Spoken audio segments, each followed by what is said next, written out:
I'm Dan Galusha and welcome to another edition of Shoot and Plink. We're back again with the Easy Shoot bipod that we were showing you when we unboxed it. Well, today we're going to put it on the barrel of this Ruger AR556. It can go on pretty much any type of barrel. In fact, I may even try it on my Henry H015-223 single shot. But we're going to try it on this first. And here's something too that you want to know, or actually want to take a look at. Which way are you wanting your bipod? Do you want it like most do, down like this, or would you want it around the other way? In my case, I want it forward because of the fact that I have a different sort of a, this is not a regular type of a forearm that you have with a lot of rails and that sort of stuff. It's set up different. It's a regular round one, a lot like the one that I had in the military, the M16. And that's what I wanted, something like I had back then. And it's got more of a forearm like that. So anyway, what I'm going to do is I'm going to mount mine this way. And there's two different things, and you'll notice that it gives you your tightening and loosening on both sides so that you can whichever direction you want it. There are rubber pads inside, and it gives you some extra rubber pads. And I will take the Allen wrench that they gave you, and I'm really not sure what that's supposed to be for because it doesn't tighten these at all. I couldn't tighten them. But I use it to stick inside of these, and these really don't have a screw that I can see, a set screw that will tighten those down. And in a way I wouldn't want to anyway, because if you tighten those, you damage the threads of this bolt that goes up inside. So what you do is it tells you right here, you tighten this like this, and you'll notice that this goes up and down as you do that. And this is a clamp that goes over the top, of course. And that, as I said, it's got rubber pads in both of them. And then after you get this tightened, then you use this to lock it down. So it's a double locking system. And if you'll notice, it goes one way here and a different way on the bottom. So what we're going to do is we're going to put this on just like this on this barrel. And I'm going to slide it all the way back to where I want it. Push on this. Now I've got it snapped in place, and I want to balance it out. You'll see how I got it. I want to make sure that it's just like that, and that's the way we want it to set now. So now what I'm going to do is tighten this down with this knob right here, and I want to keep tightening it,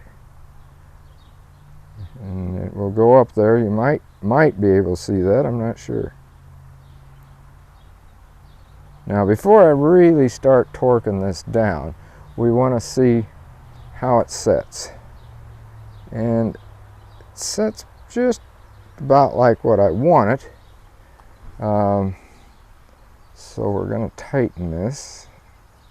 And this is where I said that you can take this Allen wrench just about the right size. If you got like a punch, that would work too. And you put it into these holes. And then that will turn it. There we go. See how I can turn that? Now I tightened that with my fingers and I was still able to turn that thing. And I'm going to lower these, get them out of the way, now that I got it where I wanted it. You pull these forward, these little knobs, and that's what uncatches this. Pull it here, got one here. Tighten it there. And before we tighten this one, we're going to make sure that we got everything straight on here.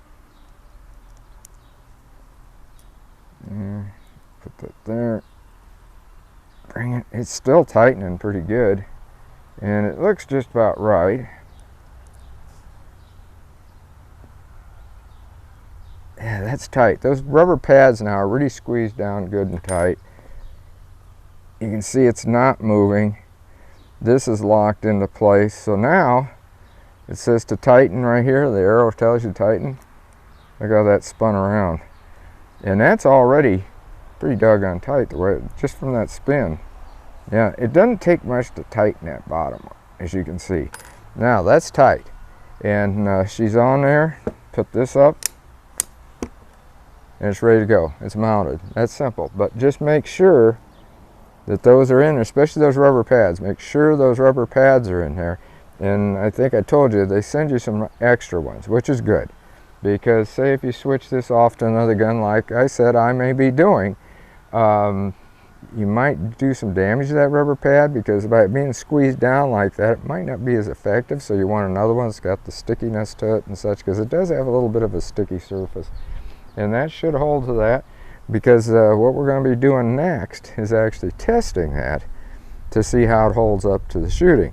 So we're going to take that AR556 out, not right now, and we're going to shoot it, see how the bipod stands to the test, both with it at this deal and also extended, although I'm not sure I'm going to be able to extend it where I'm going to be shooting on Cedar Oaks.